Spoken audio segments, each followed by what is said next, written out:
Why God needs you to be alone. Life is a journey filled with seasons, moments of joy, companionship, and also solitude. Many of us fear being alone, interpreting isolation as rejection or failure. But what if solitude is not a punishment but a preparation? What if God deliberately calls you into a season of aloneness to mold, refine, and elevate you? To be alone is not to be abandoned, it is to be set apart for a greater purpose. When you are alone, distractions fade and the noise of the world subsides. In this stillness you can hear the whispers of God, messages you might miss amidst the chaos of daily life. Solitude is God's workshop, where He reshapes your heart, strengthens your spirit, and clarifies your purpose. It's in these moments that God prepares you for the calling He has placed on your life. God needs you to be alone because He needs your undivided attention. The relationships, habits, and responsibilities that surround you may sometimes overshadow His voice. In the quiet, He reveals truths that are transformative. He shows you who you are without the masks you wear for others, without the validations you seek from people. Alone, you confront your fears, insecurities, and limitations, but you also discover your divine potential. Solitude also teaches dependence not on others, but on God. It removes the crutches we lean on, be it people, careers, or material possessions. It is during these times of separation that we learn to lean entirely on God, trusting Him to guide, provide, and protect. This reliance builds an unshakable faith, a foundation for the challenges that lie ahead. Many of the great biblical figures experienced seasons of aloneness before stepping into their destiny. Moses was alone in the wilderness when God called him through the burning bush. Elijah found clarity and strength in solitude during his retreat to Mount Horeb. Even Jesus often withdrew to solitary places to commune with the Father. These moments of isolation were not setbacks, they were divine setups for their missions. If you are alone right now, understand that God is doing something extraordinary in your life. He is not withholding relationships or success out of cruelty, but out of love. He knows that for you to become the person He created you to be, you need this time to grow, heal, and prepare. Your current season of solitude is the soil where the seeds of your future are being planted. Rather than resisting solitude, embrace it. Use this time to deepen your relationship with God. Reflect, pray, and seek His guidance. Trust that when the time is right, He will bring the right people, opportunities, and blessings into your life. Until then, know that being alone is not a sign of being unloved or unworthy, it is a sign of being chosen. Solitude is not a state of loneliness. It is a sacred space where transformation begins. When God removes distractions and isolates you from the noise of the world, He is not punishing you, He is preparing you. Solitude is often misunderstood because it feels uncomfortable. We crave connection, validation, and constant activity. But God's way is different. He understands that to shape you into the person He created you to be, He must first remove you from the influences that could distort your path. Consider a sculptor working on a block of marble. The process requires precision, focus, and time. Each strike of the chisel is deliberate, each cut designed to reveal the masterpiece hidden within the stone. The same is true for your life.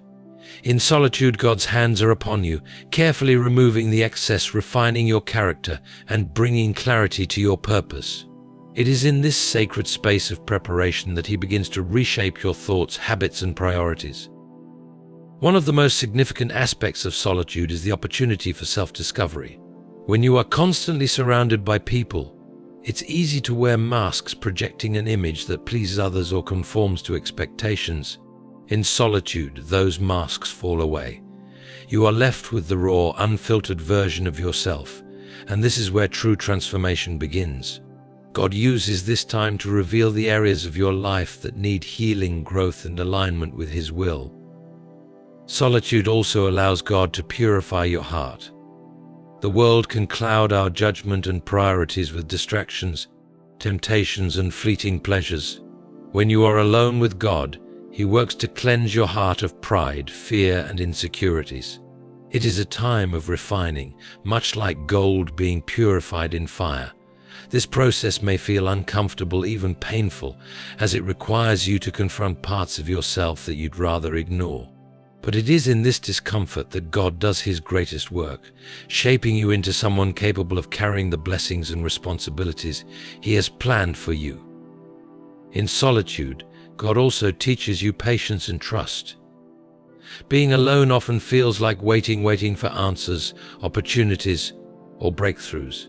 But this waiting is not passive. It is a season of active preparation, where God is equipping you with the tools and wisdom you'll need for the next phase of your life. The lessons learned in solitude are invaluable because they are rooted in dependence on God. You learn to trust His timing, His plan, and His provision.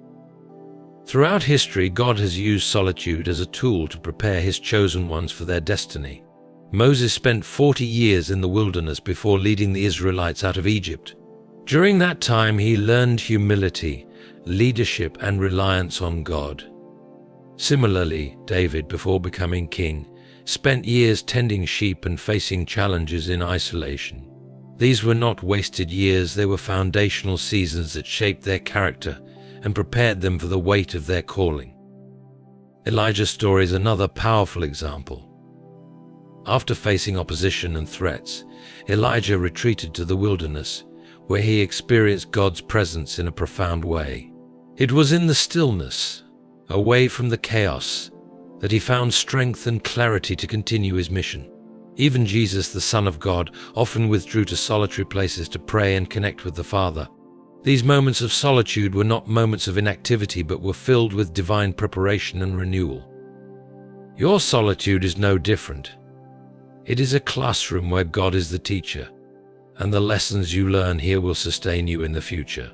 He is equipping you with the resilience, faith, and wisdom needed to fulfill your purpose. The solitude may feel long and arduous, but every moment has a purpose. Each quiet moment spent in reflection, prayer, or simply sitting with your thoughts is an opportunity for growth. God is not silent in your solitude. He's speaking, teaching, and preparing you for the plans He has for your life. In solitude, the focus shifts from what others think of you to what God thinks of you. This is where your identity is rooted not in external validation, but in the love and purpose God has for you. It is where you learn to find joy in His presence, where your confidence grows not from what you have, but from who you are in Him. The lessons you learn in solitude will carry you through the challenges of life with unwavering strength and clarity. Solitude is not a detour from your journey, it is the foundation of your destiny. God uses this time to prepare you so when the moment comes, you are ready to step into the life He has called you to live. In the stillness of solitude, God reveals what is often hidden in the noise of life. The world we live in is filled with distractions, constant notifications, endless to-do lists, and the chatter of opinions from every direction. It becomes nearly impossible to hear God's voice when our minds are crowded with so much external input. Solitude is God's way of silencing the chaos so that you can finally hear Him clearly. In these quiet moments, He provides the clarity you need to navigate your life's journey. When you are alone, you are no longer under the influence of external pressures. You don't have to conform to anyone's expectations, nor do you have to measure yourself against others. This freedom creates a space where you can listen deeply to God's guidance. It's in this stillness that He begins to reveal His plans for you, plans that might have been obscured by the demands of daily life. Clarity comes when you stop striving to please everyone else and start focusing on what God wants for your life. One of the most transformative aspects of stillness is that it allows you to hear the truth about who you are. In the busyness of life, we often attach our worth to achievements, relationships, or material possessions. But in solitude, God strips away these false identities and reminds you of your true worth, your identity as His beloved creation. This realization brings clarity about what truly matters, helping you align your priorities with His purpose. Stillness also brings clarity to your struggles. Many times we go through challenges without fully understanding their purpose. In solitude, God helps you see your struggles from His perspective. He shows you that the pain you've endured is not meaningless but is part of a greater plan. He uses this time to reveal the lessons hidden in your trials, lessons that will strengthen you for the road ahead. What once seemed like chaos begins to make sense when viewed through the lens of his wisdom. Solitude also gives you the opportunity to reflect on your life's direction. When you are constantly moving from one task to the next, it's easy to lose sight of your goals and dreams. In stillness, you can take a step back and evaluate where you are and where you want to go. God uses these moments to realign your focus, ensuring that you are walking in the path He has set for you. This clarity is essential for making decisions that are not only good but aligned with His will. Throughout history, the power of stillness is evident in the lives of those who accomplished great things for God. Elijah, for instance, found clarity in the stillness of Mount Horeb. After fleeing from his enemies, he expected to hear God in the dramatic fire, wind, or an earthquake. But it was in the gentle whisper that God spoke to him. This story reminds us that God's voice often comes not in loud, attention-grabbing ways, but in the quiet moments of reflection and prayer. Jesus himself modeled the importance of stillness. Despite the demands of his ministry, he often withdrew to solitary places to pray. In those moments, he sought clarity and strength from the Father. This habit of retreating to stillness wasn't a sign of weakness, but a testament to the power of quiet communion with God. If even Jesus needed moments of stillness to receive clarity, how much more do we? Stillness is also a time for God to remind you of His promises. When life feels uncertain and doubts creep in, solitude provides the space to meditate on His word and be reminded of His faithfulness. In the quiet, He reassures you that He is in control, that His plans are good, and that He will never leave you. This assurance brings peace, replacing confusion and fear with confidence and hope. In the stillness, God also reveals what no longer serves you, whether it's toxic relationships, unhealthy habits, or limiting beliefs. He helps you see what needs to be removed from your life. This clarity is essential for growth, as it allows you to let go of what is holding you back and embrace the new things He wants to bring into your life. It's a pruning process that may feel uncomfortable but is necessary for you to thrive. Solitude and stillness are not merely about being alone, they're about being present with God. They are moments of deep connection, where His voice becomes the loudest and His guidance becomes the clearest. In the stillness, you don't just hear God, you feel His presence, His love, and His purpose for your life. This clarity is what prepares you for the challenges and opportunities ahead, equipping you to live a life that is not just successful but significant. Solitude is the fertile ground where faith is tested, strengthened, and transformed. When you find yourself alone without the crutches of friends, family, or distractions, God calls you to a deeper level of dependence on Him. It is in these moments of isolation that your relationship with God moves from superficial reliance to unshakable trust. Solitude is not a punishment but an invitation to lean fully into God's grace and provision. Life often teaches us to depend on external sources for our sense of security, whether it's a stable job, close relationships, or financial comfort. While these things have their place, they can also become barriers to fully trusting God. When these external supports are removed in a season of solitude, it can feel like the ground has shifted beneath your feet. But this is exactly where God wants you. He needs you to realize that your foundation was never meant to be in the things of this world, but in Him alone. In solitude, you come face to face with your own limitations, and in doing so, you discover the limitless power of God. One of the most profound aspects of solitude is the way it strips away distractions, forcing you to confront your fears and insecurities. It's in these moments of vulnerability that faith begins to grow. Without the comfort of others to lean on, you are left with a choice. Will you spiral into despair, or will you turn to God as your ultimate source of strength? True dependence on God often emerges in these crucibles of isolation, where every step forward requires you to trust in His unseen hand. This process of learning dependence is not new. The Bible is full of examples where God deliberately placed people in situations where they had no one to turn to but Him. Consider the story of Elijah. After declaring a drought, Elijah was led by God to a remote brook where He provided for him with ravens bringing him food. This period of solitude was not just about survival, it was about teaching Elijah to trust God for his daily needs. When the brook dried up, God continued to guide Elijah, showing him that faith is not about understanding every step of the journey but trusting the one who leads. Another example is the Israelites during their time in the wilderness. Removed from the comforts of Egypt, they were forced to rely on God for manna, water, and guidance. This period of isolation was essential for shaping their identity as God's chosen people.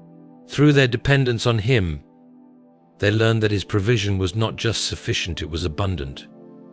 Solitude also deepens your prayer life, which is a cornerstone of faith. When you are alone with no one else to confide in, you are driven to pour out your heart to God. These prayers often become more raw, honest, and heartfelt than any others. In these moments, you begin to experience the intimacy of God's presence in a way that is transformative. The more you commune with Him, the more your faith grows, and the more you realize that He is all you need. Dependence on God also builds resilience. When you go through seasons of solitude, relying on God strengthens your spiritual muscles. You learn to walk by faith, not by sight, trusting Him even when the path ahead seems unclear. This resilience becomes a powerful tool for the challenges you'll face in the future. You emerge from solitude not as someone who merely survives, but as someone who thrives because your confidence is rooted in God, not in circumstances. Solitude teaches you that God's provision is not limited to material needs. While He may provide resources, opportunities, and relationships, His greatest gift is His presence. In moments of isolation, you realize that having God is more than enough. His presence fills the void that people, possessions, or achievements could never satisfy. This realization shifts your perspective from scarcity to abundance, helping you see that God is the ultimate source of everything good in your life. Learning to depend on God in solitude also prepares you for greater responsibility. Before God entrusts you with more, be it influence, blessings, or opportunities, He needs to know that your foundation is secure. He needs to know that your faith is in Him, not in the things He gives. This period of dependence is a testing ground where your character is refined and your faith is fortified. Solitude teaches you to surrender. It's about letting go of control and trusting that God's plans are better than your own. Dependence on Him is not a sign of weakness but of wisdom. It's an acknowledgement that you cannot do it on your own and that you were never meant to.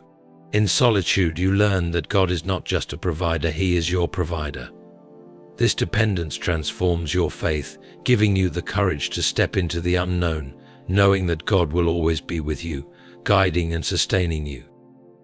Throughout the Bible, solitude is a recurring theme in the lives of those whom God called to greatness. It was not merely a coincidence or a circumstantial occurrence. It was an intentional and divinely orchestrated season. Solitude has been a hallmark of preparation, transformation, and revelation. By examining the lives of biblical figures who experienced profound moments of isolation, we see how God uses solitude to refine and prepare His chosen ones for their purpose. One of the most striking examples is Moses. Before he became the great leader, he delivered the Israelites from slavery in Egypt. Moses spent 40 years in the wilderness as a shepherd. This season of solitude was critical for Moses to unlearn the ways of the Egyptian palace and to embrace humility and dependence on God. Removed from the hustle and bustle of Pharaoh's court, Moses learned to hear God's voice in the quiet of the wilderness. It was during this time that God shaped him into a man of faith and patience, preparing him for the immense task of leading an entire nation. The burning bush encounter, which marked the turning point in Moses' life, occurred when he was alone. This moment of divine revelation would never have been possible had Moses remained entangled in the distractions of Egypt. Elijah's story also highlights the transformative power of solitude. After a dramatic confrontation with the prophets of Baal on Mount Carmel, Elijah fled into the wilderness, feeling defeated and alone. It was there, in his despair, that God met him in a deeply personal way.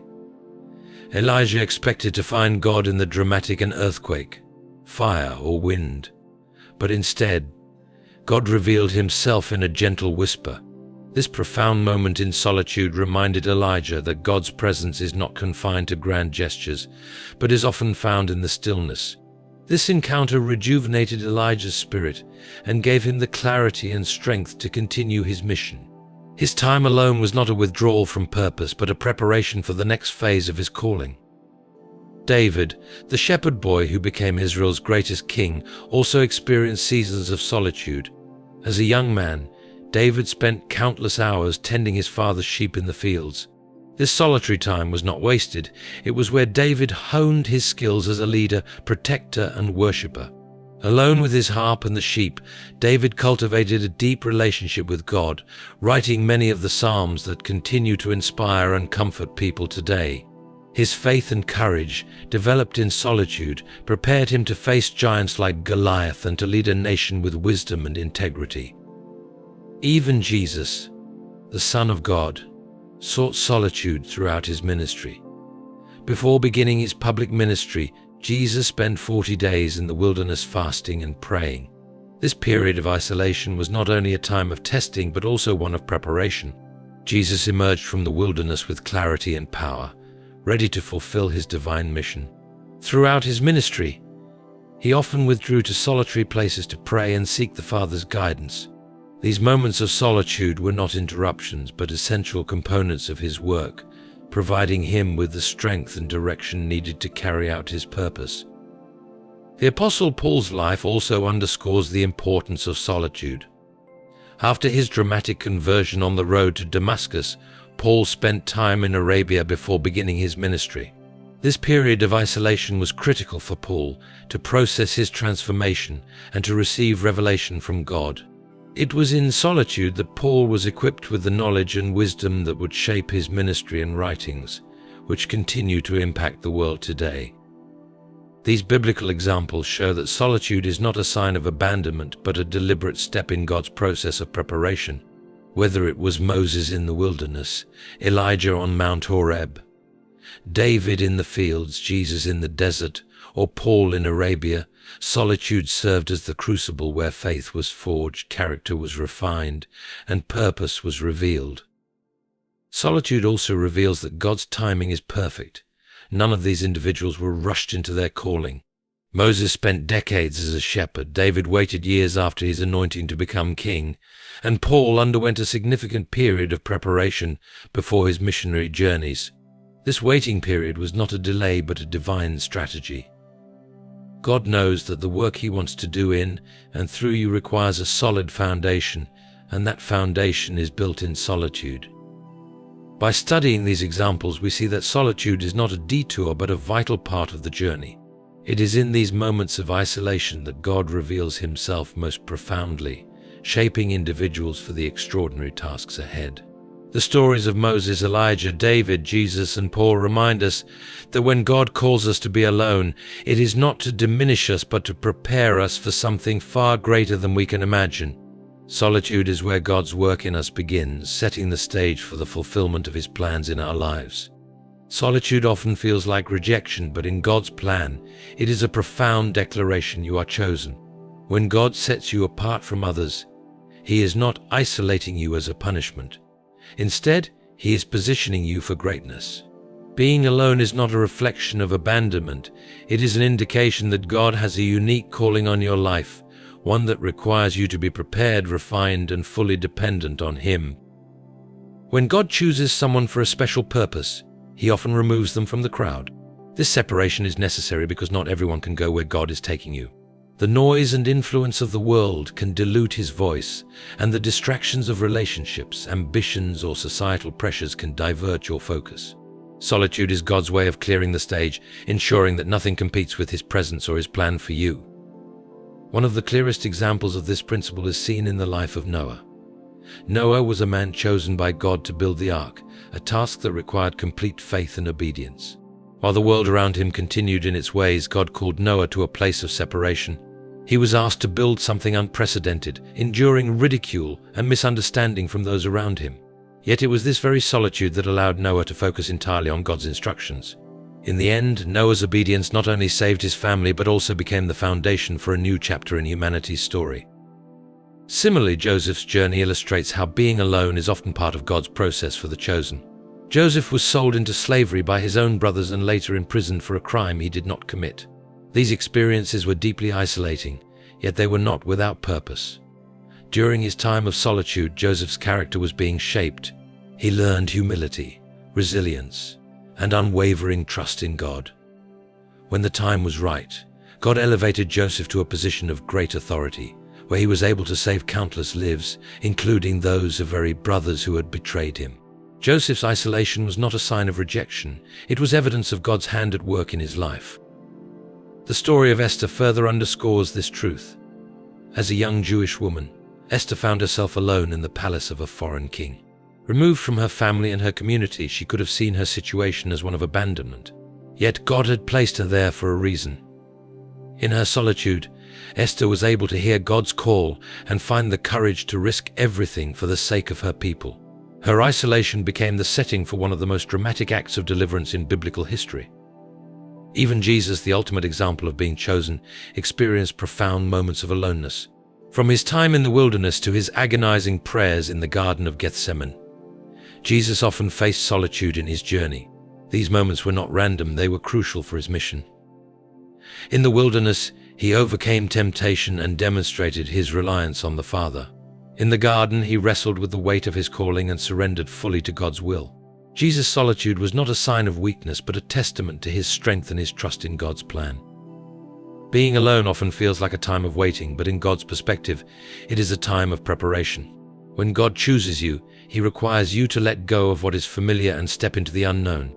This can feel isolating, but it is in this space that God does his deepest work. He uses solitude to prune away the distractions, to refine your character, and to prepare you for the unique path he has set before you. In this season of being alone, you also gain clarity about your identity. The world often defines you by your relationships, achievements, or possessions, but God sees you differently. In solitude, he reminds you of who you truly are, not what the world says, but who he created you to be. This understanding is critical for stepping into your calling, as it anchors you in God's truth rather than the shifting opinions of others. God's purpose for your solitude is also to protect you. There are times when the people or situations around you could derail his plans for your life. By removing you from those influences, God is shielding you from harm and ensuring that you remain aligned with his will. Being alone is not about exclusion, it is about preservation. It is God's way of keeping you safe until the time is right for you to step into your destiny. Finally, being alone teaches you to walk by faith. When you are chosen, the path God sets before you is often one that requires courage and trust. You may not always understand why God has placed you in a season of solitude, but you can trust that he is at work, preparing you for something far greater than you can imagine. In these moments, your faith grows, and you become more attuned to God's voice, ready to follow wherever he leads. To be alone is to be set apart, chosen by God for a purpose that is unique and significant. It is not a season of abandonment, but a season of divine preparation. God is not leaving you, he is leading you. And in your aloneness, he is shaping you into the person he created you to be: strong, faithful, and ready to fulfill his plans.